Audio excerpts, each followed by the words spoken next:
Canada, on ne marche pas avec n'importe qui. Jeune frère, si tu es étudiant, écoute-moi. Hein. Au Canada, on ne marche pas avec n'importe qui.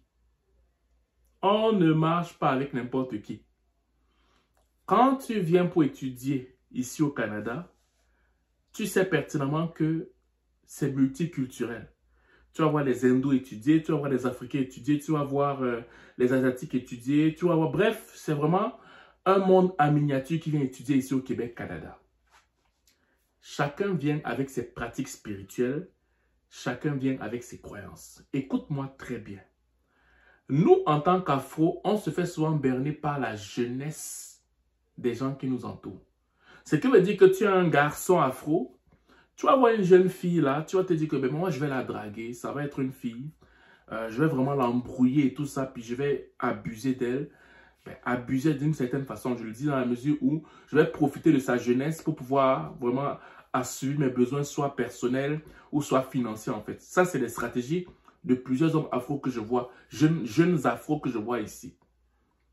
Mais tu ne sais pas que cette fille-là, tu ne sais pas c'est quoi ses appartenances spirituelles. On parle de ta vie professionnelle. On parle de ton étoile professionnelle. On parle de ton avenir. Tu ne sais pas qu'en allant avec cette fille, en couchant avec cette fille, tu ne sais pas qu'est-ce qu'elle va prendre de toi. Tu ne sais pas à quelle idéologie spirituelle elle appartient. Et même parfois, soutenue par les parents.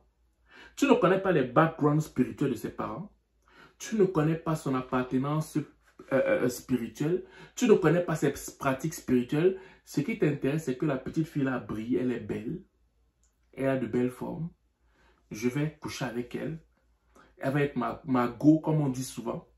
Mais tu ne sais pas en retour ce qu'elle prend dans ta vie. Regarde bien la grande majeure partie des grands frères afro que tu vas rencontrer au Canada.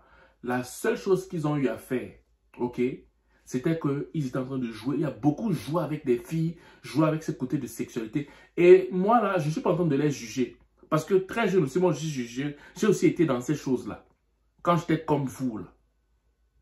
Mais la grande majeure partie de ces grands frères-là, tu vas voir qu'ils sont dans le même état. On dirait qu'ils n'ont jamais changé d'état de conscience. Ils sont toujours en train de faire les mêmes choses.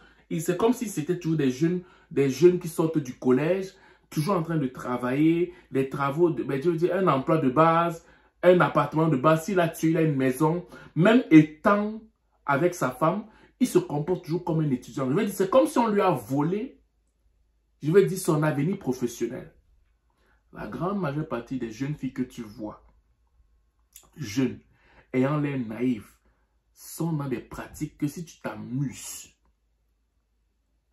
tu vas être une coquille vide. Elle va te donner le sexe comme tu veux. Elle va te donner de l'attention comme tu veux. Mais en retour, elle va prendre ton destin. Elle va prendre ta lumière professionnelle. Elle va te laisser vide. Tu vas finir tes études au Canada. Tu vas être résident permanent. Tu vas avoir tout le statut que tu veux au Canada. Mais tu tourneras toujours en rond.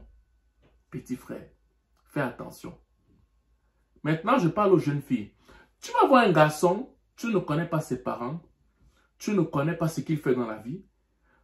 Tout ce que tu connais, c'est le fait qu'il soit devant toi. Tout ce que tu connais, c'est qu'il a un condo. Tout ce que tu connais, c'est qu'il a un très bon emploi. Tu ne connais tu ne connais rien de lui, sauf lui qui est devant toi. Et ce qu'il te dit. Tu vas sortir avec lui parce que tu vois qu'il a un bon boulot. Tu vas sortir avec lui parce qu'il a un bon condo. Tu vas sortir avec lui parce qu'il te donne des cadeaux.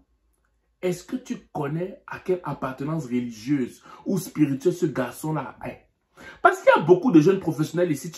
Il te dit qu'il n'a pas de copine. Il te dit qu'il n'a aucun attachement. C'est juste toi qu'il a dans sa vie. Il a 30 ans. Il a 28 ans. Il a 35 ans.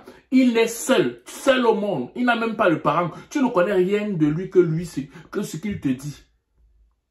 Tu vas aller avec lui parce qu'il est beau. Tu vas aller avec lui parce qu'il t'a dit qu'il est célibataire. Tu vas aller avec lui parce qu'il a un appartement luxueux. Tu vas aller avec lui parce qu'il est sur Instagram. Il est Instagrammable, comme vous dites souvent. Il vole...